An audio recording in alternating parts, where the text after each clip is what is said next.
Buenas tardes, hermanos, y bienvenidos de nuevo a otra presentación sobre la teología de la última generación. Esperamos que están siendo bendecidos por las presentaciones y que esta no sea una excepción. Pero antes de comenzar, hay que invitar a la presencia del Señor en esta tarde. Oremos. Señor, te damos gracias porque nuevamente nos das el privilegio de poder estudiar tu santa palabra. Y pido, Señor, que al abrir tu palabra, que nos ayudes a entender y aplicar las verdades que estamos estudiando. Pedimos tu presencia, Señor, en el nombre de Jesús. Amén. Cuando se habla de la última generación, esta generación que va a ser la última de este mundo, que va a estar vivos cuando Cristo venga, esa generación que la Biblia identifica como los 144,000, hay mucho que se tiene que decir de ese grupo. Pero, ¿qué es lo que sabemos de este grupo? ¿Qué sabemos de este grupo? Hay muchas ideas, muchas especulaciones. Pero hay cosas que sí sabemos muy claras. Para comenzar, en la superficie, sabemos que este grupo de santos vivientes son aquellos que nunca van a conocer la muerte. Ellos nunca van a ser resucitados porque nunca van a morir. Pero también en la superficie podemos ver que este es un grupo muy especial. ¿Y por qué? Bueno, para comenzar, ellos son los que van a vivir durante el tiempo de angustia. Un tiempo que jamás ha habido desde que hubo una nación.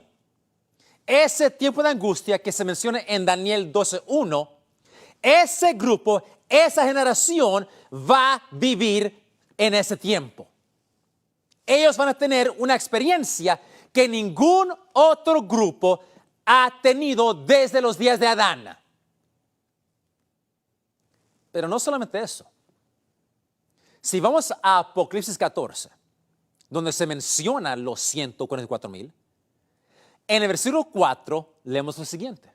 Dice, estos son los que con mujeres no fueron contaminados, porque son vírgenes. Estos los que siguen al Cordero, por donde quiera que fuere, estos fueron comprados de entre los hombres por primicias para Dios y para el Cordero. Así que este grupo, los 144,000, van a tener privilegios especiales en el cielo que ningún otro grupo va a tener. Ellos son los únicos que van a tener el privilegio de ir con Cristo donde quiera que Él vaya por todo el universo. ¿Y se puede imaginar, hermanos, ese privilegio de ir con Cristo donde quiera que Él vaya? ¡Wow! Pero no solamente eso. Si vamos a Apocalipsis 7, donde también se menciona este grupo, los 144,000, leemos en Apocalipsis 7:15, donde dice, por esto están delante del trono de Dios y les sirven día y noche en su templo. Así que los 144,000 son los únicos que van a poder entrar en el templo de Dios. No solamente van a poder ir con Cristo donde quiera que Él vaya en el universo, pero son los únicos que van a tener el privilegio de entrar en el templo. Wow.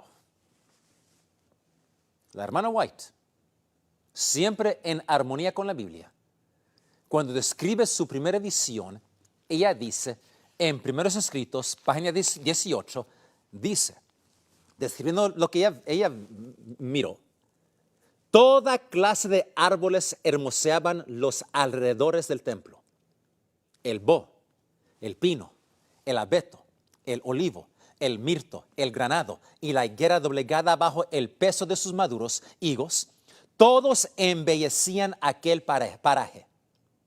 cuando íbamos a entrar en el santo templo, Jesús alzó su melodiosa voz y dijo: únicamente los 144,000 entran en este lugar. Y exclamamos: aleluya. Así que este grupo, los 144,000, van a tener privilegios que ningún otro grupo en el cielo va a tener. Pero la pregunta es, ¿por qué? ¿Qué hace este grupo, esta última generación? ¿Qué es que los hace tan especial?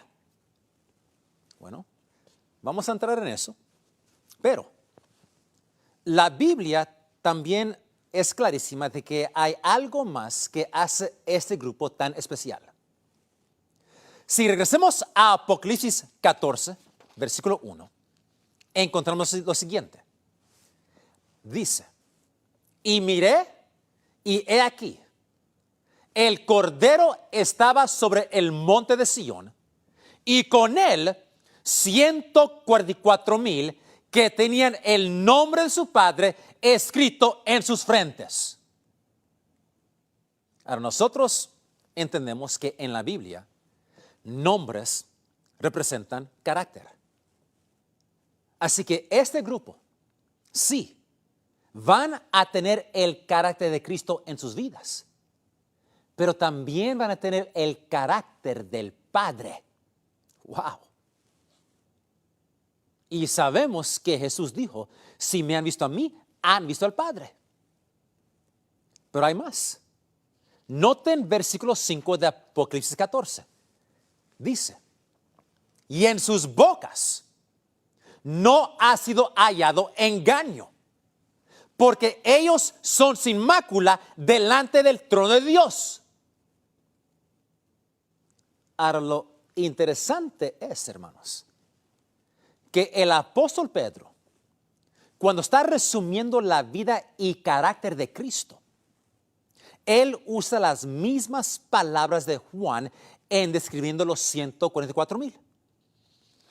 Primera de Pedro 2, 21 y 22 dice: porque para eso sois llamados, pues que también Cristo padeció por nosotros, dejándonos ejemplo para que vosotros sigáis sus pisadas, el cual no hizo pecado, ni fue hallado engaño en su boca. Las mismas palabras que se usa para describir los 144,000. Y en describiendo la última generación, noten cómo el profeta Sofonías describe esta última generación. Sofonías 3:13 dice: el remanente de Israel no hará iniquidad, ni dirá mentira, ni en boca de ellos se hallará lengua engañosa.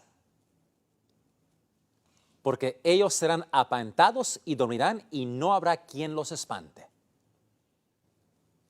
Así que, en describir la última generación, el remanente de Israel, la Biblia usa las mismas palabras que se usa para describir el carácter de Cristo. No hizo pecado, ni engaño fue hallado en sus bocas. Esta generación va a reflejar el carácter de Cristo. Así que claramente, este es un grupo muy especial, porque ellos van a poseer en la hora más oscura de este mundo el carácter de Cristo plenamente, perfectamente revelados en su vida. Y eso, hermanos, es una promesa tremenda. Pero quisiera que miramos una cita que se encuentra en Conflicto de los Siglos, página 599. Aquí dice: cuando termine el mensaje del tercer ángel, la misericordia divina no intercederá más por los habitantes culpables de la tierra, el pueblo de Dios habrá cumplido su obra, habrá recibido la lluvia tardía, el refrigerio de la presencia del Señor y estará preparado para la hora de prueba que le espera. Los ángeles se apuran, van y vienen de acá para allá en el cielo. Un ángel regresa de la tierra, anuncia que su obra está terminada. El mundo ha sido sometido a la prueba final y todos los que han resultado fieles a los preceptos divinos han recibido el sello del Dios vivo. Entonces, Jesús dejará de interceder en el santuario celestial, levantará sus manos y con gran voz dirá: hecho es. Y todas las huestes de los ángeles depositarán sus coronas mientras él anuncia en tono solemne: el que es justo sea injusto aún, el que es sucio sea sucio aún, el que es justo sea justo aún, y el que es santo aún sea santo. Cada caso ha sido fallado para vida o para muerte. Cristo ha hecho propiciación por su pueblo y borrado sus pecados. El número de sus súbditos está completo. El reino y el señorío y la majestad de los reinos de todo el cielo van a ser dados a los herederos de la salvación, y Jesús va a reinar como Rey de Reyes y Señor de Señores. Amén. Pero aquí encontramos varias razones por las cuales este grupo final es único y especial y diferente de cualquier otra generación. Noten aquí, de acuerdo con lo que vamos a leer, hay 6 cosas aquí que hace este grupo diferente. Número 1, ellos viven durante el tiempo cuando la misericordia de Dios ya no es ofrecida. Número 2, han recibido la lluvia tardía. Número 3, viven durante el tiempo de angustia. 4, han recibido el sello del Dios vivo. 5, viven sin un mediador en el santuario celestial. Y 6, han tenido sus pecados borrados. Y espero que entendamos la diferencia de tener los pecados perdonados y los pecados borrados. Una gran diferencia. Pero estas características ninguna otra generación las ha tenido. Pero estas últimas 2 características, que viven sin un mediador y que sus pecados han sido borrados, a mi juicio, esto debe de completamente poner un punto al descanso. ¿Y cuál es ese punto? El punto es, esta generación final, ¿tendrán ellos completamente y totalmente victoria contra el pecado? Esta última generación, ¿tendrán victoria plenamente contra todo pecado? Basado en lo que acabamos de leer y lo que la Biblia enseña, la respuesta es definitivamente sí. Y hermanos, esto no es muy difícil de entender. No tenemos que ser eruditos teólogos para entender esto. Cuando Cristo sale del santuario y su obra como nuestro sumo sacerdote termina, Él ya no va a interceder entre Dios y el hombre y la gracia termina. El tiempo de gracia cierra. Y el pronunciamiento es hecho: el que es sucio sea sucio todavía, y el que es santo sea santo todavía. Ahora, no sabemos exactamente cuánto tiempo hay entre el cierre de la gracia y la segunda venida de Cristo. Hay algunos que creen que va a ser 1 año, pero sabemos que va a ser más de 1 o 2 días. Pero el punto es, el tiempo que sea, una semana, un mes, un año. El punto es, si uno del pueblo de Dios peca durante ese tiempo, cuando ya no hay gracia, cuando ya no hay sumo sacerdote en el santuario celestial, si uno peca durante ese tiempo y todavía es salvado,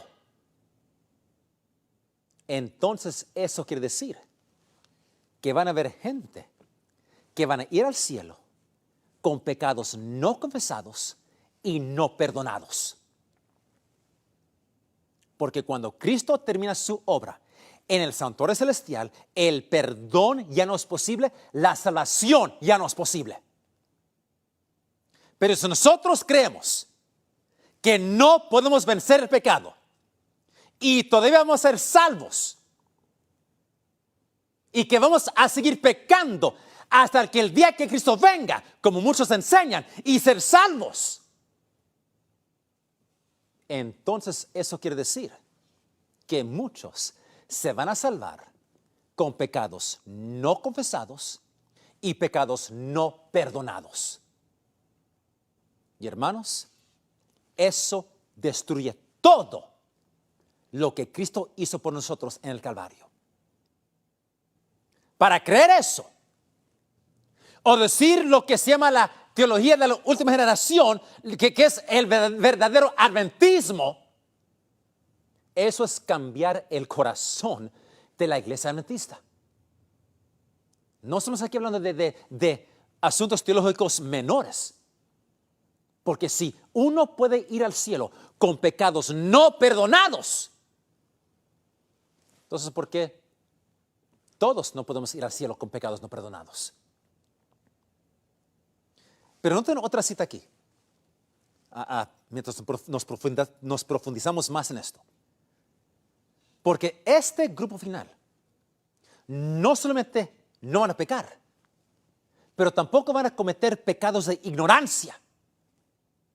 Porque ellos habrán oído y trabajado en la plenitud de las verdades del Evangelio. Porque los pecados de ignorancia también tienen que ser expiados. Notan aquí. Primeros Escritos 254. Dice: el tercer ángel concluye así su mensaje. Aquí está la paciencia de los santos, los que guardan los mandamientos de Dios y la fe de Jesús. Al repetir el ángel estas palabras, señalaba al santuario celestial. La atención de cuantos aceptan este mensaje se dirige hacia el lugar santísimo, donde Jesús está de pie delante del arca, realizando su intercesión final por todos aquellos para quienes hay todavía misericordia y por los que hayan violado ignorantemente la ley de Dios. Esta expiación es hecha tanto para los justos muertos como para los justos vivos. Incluye a todos los que murieron confiando en Cristo, aunque por no haber recibido la luz acerca de los mandamientos de Dios, hubiesen pecado ignorantemente al transgredir sus preceptos. Así que los pecados de ignorancia también tienen que ser expiados. Clarísimo. Así que encontramos aquí que cuando Cristo termina su ministerio en el santuario celestial, esta generación final, la última generación, va a vivir sin intercedor en el cielo. Y ellos no van a pecar, ni pecados de ignorancia. Porque si pecan, una de dos cosas tienen que ocurrir.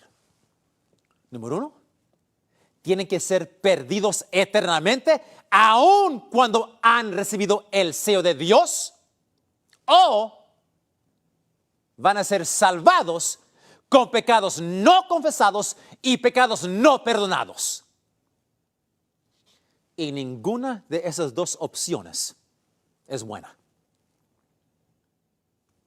Pero parece que hoy muchos están dudando las palabras de Apocalipsis 22:11, que dice: el que es injusto, sea injusto todavía. El que es sucio, ensúciese todavía. El que es justo, sea justificado todavía. Y el que es santo, sea santificado todavía. Hermanos, que esto quede clarísimo.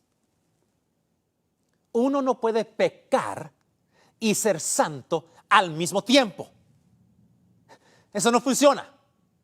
Yo no puedo pecar y ser santo al mismo tiempo. Y aquí dice, cuando esta declaración es hecha, el que es santo sea santo todavía. Yo no puedo ser santo todavía si estoy pecando. Esto es simple. No trabaja así. Conflicto de siglos, página 601. Dice: cuando la presencia de Dios se retiró de la nación judía, tanto los sacerdotes como el pueblo lo ignoraron. Aunque bajo el dominio de Satanás y arrastrados por las pasiones más horribles y malignas, creían ser todavía el pueblo escogido de Dios. Los servicios del templo seguían en su curso. Se ofrecían sacrificios en los altares profanados y cada día se invocaba la bendición divina sobre un pueblo culpable de la sangre del Hijo de Dios. Así también, cuando la decisión irrevocable del santuario haya sido pronunciada, el destino del mundo haya sido determinado para siempre, los habitantes de la tierra no lo sabrán. Las formas de religión seguirán en vigor entre las muchedumbres, en medio de los cuales el Espíritu de Dios se habrá retirado finalmente. Y el celo satánico, con el cual el príncipe del mal ha de inspirarlas para que cumplan sus crueles designios, se asemejará al celo por Dios. Pero el punto es, cuando la decisión es hecha en el santuario, y cuando es pronunciado, el que sucio sea sucio todavía, el que santo sea santo todavía, todo está hecho, está fijo. La gracia ha terminado. Y si pecamos durante ese tiempo, vamos a ir al cielo con pecados no perdonados, no confesados, y eso es una blasfemia. O vamos a estar perdidos eternamente, aun cuando tenemos el sello del Dios. Ahora, cuando esa decisión irrevocable es hecha y el pronunciamiento es declarado, esta última generación va a entrar en otra experiencia.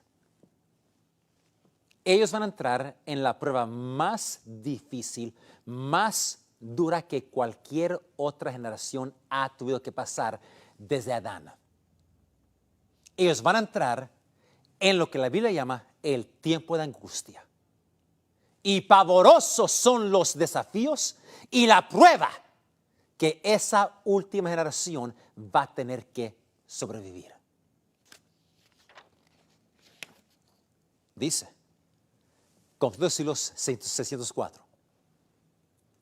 Mientras Satanás acusa al pueblo de Dios, haciendo hincapié en sus pecados, el Señor le permite probarlos hasta el extremo. La confianza de ellos en Dios, su fe y su firmeza serán rigurosamente probadas. El recuerdo de su pasado hará decaer sus esperanzas, pues es poco el bien que pueden ver en toda su vida. Reconocen plenamente su debilidad e indignidad. Satanás trata de aterrorizarlos con la idea de que su caso es desesperado, de que las manchas de su impureza no serán jamás lavadas. Espera así aniquilar su fe, hacerles ceder a sus tentaciones y alejarlos de Dios. Así que aquí encontramos que Satanás, cuando la gracia termine, él va a ser permitido a probarlos hasta lo extremo. ¿Y qué va a hacer Satanás? Él va a poner los pecados del pueblo de Dios en una forma tan viva, tan grande, lo va a tirar en la cara de ellos y de Dios, y va a decir a Dios: Dios, tú no puedes perdonar a ellos y destruirme a mí. Mira sus pecados.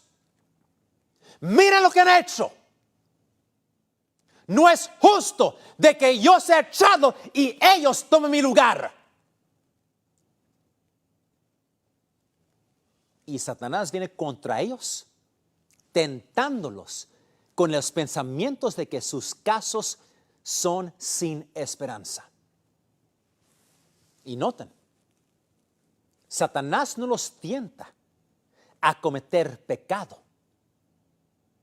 Él los tienta con el pensamiento de que sus pecados no pueden ser perdonados, que ellos no pueden ser aceptados por Dios. ¿Y por qué los tenta de esta manera, hermanos? ¿Por qué? Porque los santos ya han vencido todo pecado en sus vidas. Y no hay nada que Satanás pueda usar para causarlos a pecar. Y por eso, él tiene que atacar de otro ángulo. Tratar de que ellos, que su fe sea aniquilada. Destruir su confianza en Dios con los pensamientos de que no pueden ser aceptados. Y entonces, tratar de causarlos a que pequen. Pero esta generación se va a aferrar a Dios, confiar en las promesas, que aunque están rodeados por enemigos, no van a pecar. Pero ¿cuál es el temor más grande de esta última generación? ¿Cuál es el temor más grande? ¿La muerte?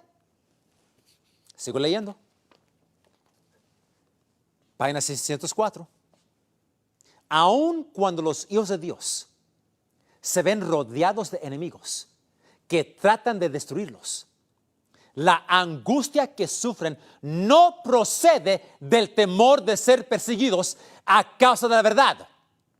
Lo que temen es no haberse arrepentido de cada pecado y que debido a alguna falta por ellos cometida, no pueden ver realizada en ellos la promesa del Salvador.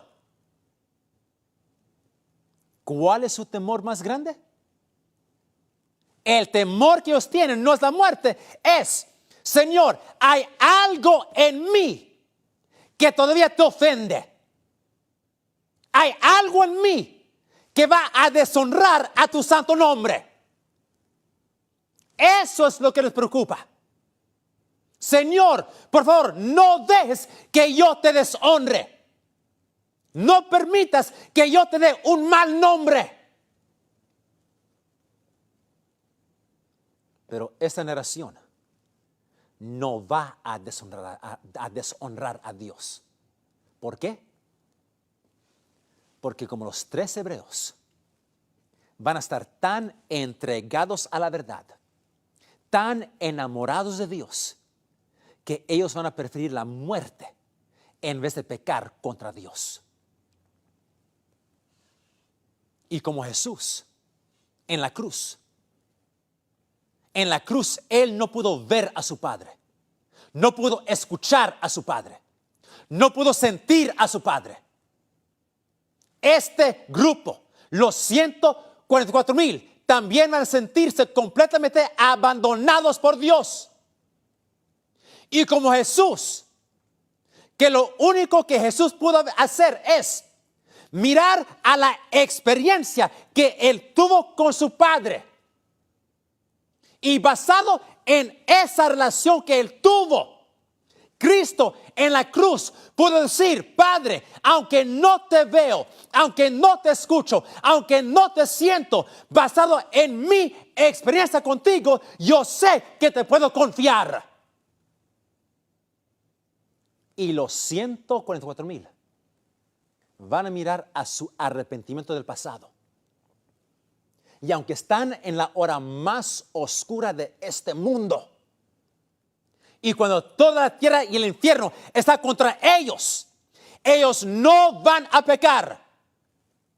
Van a estar tan entregados en la verdad, tan enamorados de Dios, que aunque no pueden ver a Dios, aunque no lo miran, no lo escuchan, se sienten completamente abandonados.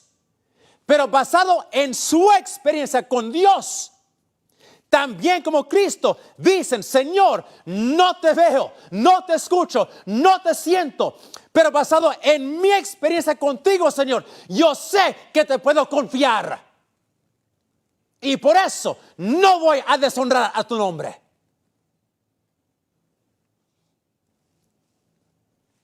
Pero pregunta, ¿por qué es que Dios permite que esta última generación pase por un tiempo de angustia tan terrible? ¿Por qué? ¿Qué punto está haciendo Dios? Bueno, cuando miramos al plan de salvación, encontramos que hay dos grupos de seres no caídos. Hay ángeles no caídos y los habitantes de los billones de mundos que Dios creó que tampoco han caído. Ellos son diferentes que nosotros en el hecho que ellos no han pecado. Y estos seres no caídos requieren una aseguranza perfecta de que por las edades de la eternidad el pecado jamás va a surgir otra vez. Y para ellos, Dios le da esa aseguranza. Porque ellos son los testigos de esta prueba final. De que los 144,000, en la hora más oscura de la historia de este mundo, ellos no van a pecar. Y entonces, se va a ver dos distintas clases de personas que se han desarrollado en esa tierra. ¿Quiénes son? Número uno, los perdidos. Los perdidos habrán demostrado que aun si Dios les sigue rogando por medio de su Espíritu Santo por la eternidad, ese grupo jamás va a responder al llamado de la salvación. Jamás. En la otra mano, aquellos que habrán demostrado que si Satanás fuera permitido atentarlos por la eternidad, ellos nunca más van a pecar contra Dios. Un contraste de generaciones tremendo. Y en esta demostración, el universo está seguro. Nunca más seres no caídos van a tener la más mínima duda del que el pecado va a surgir otra vez. Una gran diferencia. Gran contraste. Así que, ¿cuál es la diferencia entre esta última generación y las otras generaciones anteriores? Bueno, hay 6. Número 1. Es la única generación de redimidos que no conocerán la muerte. Número 2. Serán la única generación que recibirá el sello de Dios. Número 3. Será la única generación que serán completamente sin falta. No como otras generaciones del pasado, los 144,000 no cometerán pecado ni pecados de ignorancia. Número 4. Ellos vivirán en la hora más oscura de la historia del mundo sin mediador. Número 5. Ellos viven durante el tiempo de angustia. Y número 6. Ellos tendrán sus pecados no solamente perdonados, pero también borrados. Y por eso, la hermana White dice, ninguno sino los 144,000 pueden aprender el cántico, pues es el cántico de su experiencia. Una experiencia que ninguna otra compañía ha conocido jamás. Pero hay que hacer otra pregunta. Sabemos que Cristo, en su vida y muerte, vindicó el carácter de Dios. Jesús contestó los cargos, las acusaciones de Satanás. Pero cuando Jesús murió, la gran controversia no concluyó, no terminó. Aun cuando Jesús probó que la ley es justa y Dios justo, la gran controversia no terminó. Porque si hubiera terminado, ¿por qué Dios permitió más de 2,000 años de sufrimiento en este mundo? ¿Por qué? Leo. Desde Adolescentes, página 771. Y aquí habla después de la cruz. Dice, sin embargo, Satanás no fue destruido entonces. ¿Por qué? Entonces la cruz. Los ángeles no comprendieron ni aún entonces todo lo que entrañaba la gran controversia. Los principios que estaban en juego habían de ser revelados en mayor plenitud. Y por causa del hombre, la existencia de Satanás debía continuar.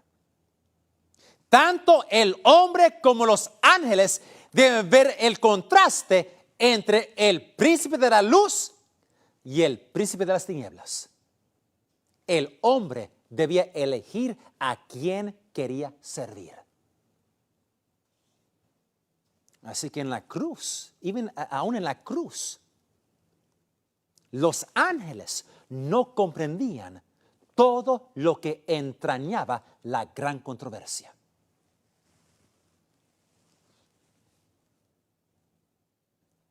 Pero ¿qué más tenía que ser revelado? ¿Qué más? En palabras simples, Dios mirando hacia el futuro, en el juicio. Todos seres creados, caídos y no caídos, van a mirar por última vez cómo Dios vindicó su carácter y contestó las acusaciones de Satanás. Pero Dios sabía que Satanás iba a ser el cargo, la acusación de que en realidad Jesús no probó nada, porque Jesús hizo lo que Dios pudo hacer bajo condiciones humanas, no lo que un ser creado puede hacer. Y Dios sabía que tal pregunta iba a salir. Y Él tuvo que probar que hombres, seres humanos simples, pueden, bajo el poder del Santo Espíritu como Cristo lo tuvo, pueden vivir sin pecar. Porque esta es la pregunta. La pregunta. El pecado, ¿se puede vencer? Escuchen. En otras palabras, el ministerio de Cristo en el santuario, no solo para perdonar, pero para dar poder. Esa obra trabaja, funciona, es eficaz. El ministerio de Cristo en el lugar santísimo ¿Trabaja? ¿Funciona? Esa es la pregunta ante el universo. Esa pregunta Satanás lo pone en la cara de Dios.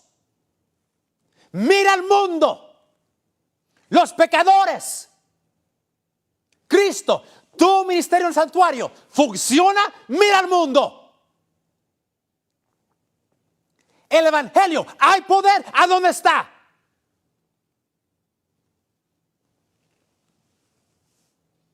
Siglo tras siglo, parece que la obra de Cristo en el santuario no tiene poder. No es suficiente. Pero lo es. Hermanos, hoy tenemos el privilegio de entrar en el santuario por medio de la sangre de Jesús. Y cuando nosotros verdaderamente entramos en el santuario por fe en la sangre de Cristo, vamos a estar en comunión con nuestro sumo sacerdote. Y ahí vamos a tener el deseo sincero de condenar el pecado en nuestra carne. Y vamos a desarrollar un odio para el pecado. Porque clamar el nombre de Cristo y no su poder de vencer, eso es un evangelio falso. Creer en la gracia que perdona, pero no en la gracia que da poder para vencer, es un evangelio falso. Y a Satanás no le importa. No le importa a Satanás si solo enfocamos en el perdón de Dios, pero ignoramos el poder de Dios. Y por eso hoy solo escuchamos de la cruz. Y la cruz es gloriosa, hermanos. Pero casi nunca escuchamos de la obra de Cristo en el santuario celestial. Casi nunca. Y eso es una estrategia satánica. Pero gloria a Dios, hermanos, sí podemos vencer. ¿Y cómo sabemos? Porque Cristo venció. Y Él probó a Satanás un mentiroso. Y por esa razón, Cristo tuvo que ser hecho como nosotros en cada aspecto, tentado en cada manera que somos tentados y no pecó. Y vindicó el carácter de Dios. Pero esta generación van a ser testigos de que seres humanos en la hora más oscura de la historia de este mundo pueden resistir y vencer al pecado como Cristo lo venció. Pero la vida de Cristo es más una fase de la vindicación. Porque la pregunta es, la gracia de Dios en dar poder, ¿se puede vencer? Y en la vida de esa nación que vence el pecado, va a dar evidencia del poder y la gloria de Dios. Y jamás se va a preocupar si el hombre que una vez fue rebelde, si otra vez se va a rebelar contra Dios. Jamás.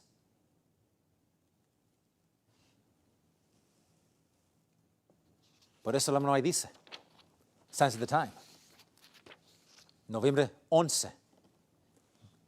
25, 1827, dice, el honor de Cristo tiene que estar completa en la perfección del carácter de su pueblo escogido. Él desea que ellos representen su carácter ante el mundo.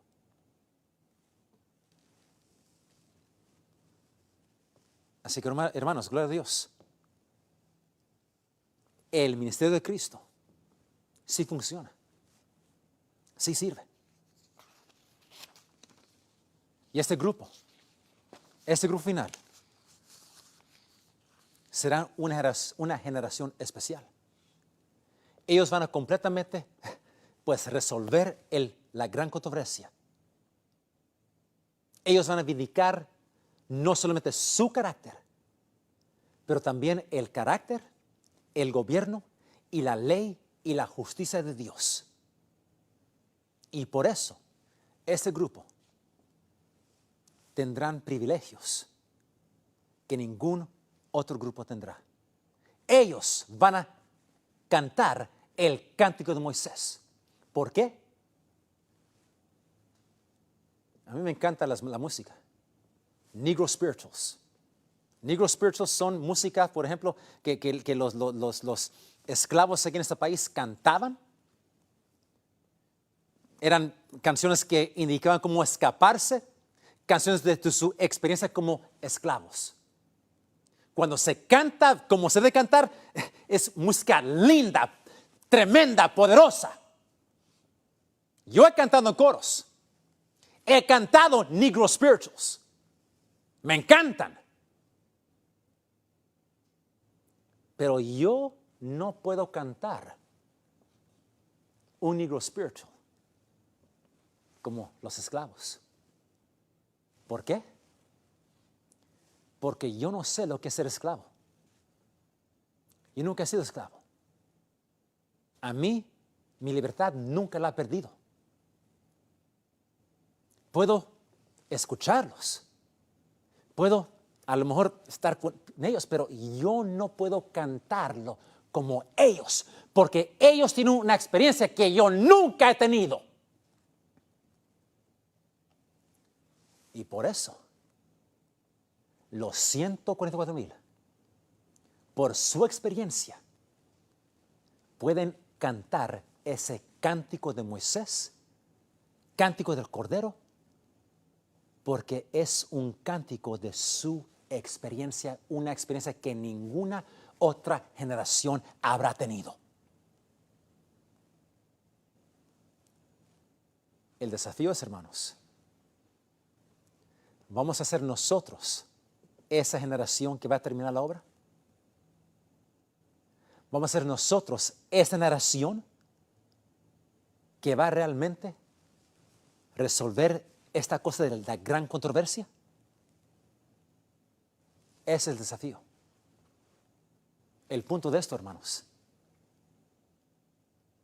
vamos a ser nosotros que vamos a terminar de completamente vindicar no solamente nuestras vidas, pero también la ley, el gobierno, la justicia y el carácter de Dios. Eso es lo que Dios espera y desea de nosotros en esta generación. Y que así sea, hermanos. Que Dios los bendiga.